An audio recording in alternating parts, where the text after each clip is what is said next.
Hello guys, magluluto tayo ngayon ng kansi. So, first time kong magluluto. So, nanood kasi ako ng mga video paano magluto ng kansi.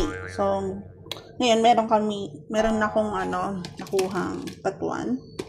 Yan, isa sa ingredient na maasim para dun sa sabaw. So, meron ako ditong beef shanks, yung langka, at atsuete, may oil, may patis, may salt. Yan, nag-add na ako ng onion, garlic, saka may lemongrass, saka nag-add na ako ng sili. So now, i-fry muna natin yung beef shank. Napakuluan ko na to for 20 minutes para lang medyo mag-brown lang siya ng kaunti. Pag medyo nag-brown na, ihahon na lang natin. Yan. Tapos ilagay na natin ng atsuete. Isa lang natin. Ilagay na natin ng bawang at sibuyas. Saute. Pag medyo malambot na yung sibuyas, ibalik lang natin yung baka.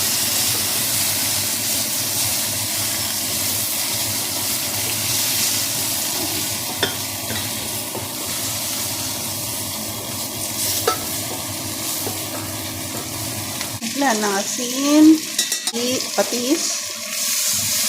Then, lagay natin yung langka.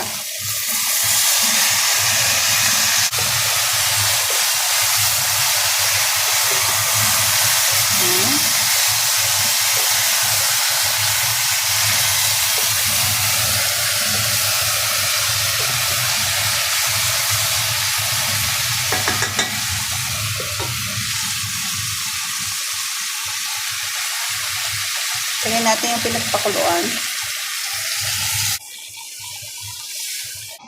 Sama na natin tanglad, batuan. Sama na siya sa pagpapakulo. Sa papalambot ng langka. At saka ng beef oxtail. Ilagyan ko na rin ng sili. Palambutin for at least siguro 30 minutes.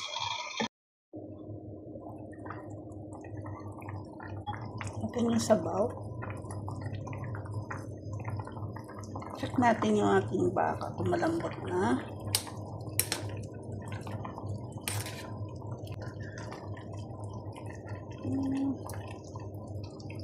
Lapit-lapit na.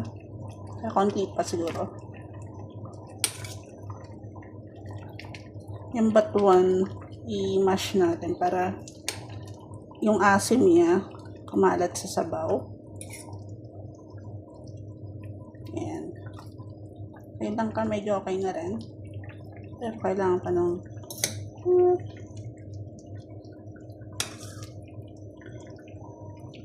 10 minutes siguro. Ayan.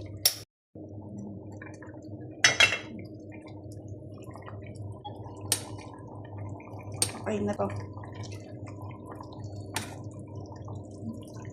Tender na yung ating beef. Saka yung langka.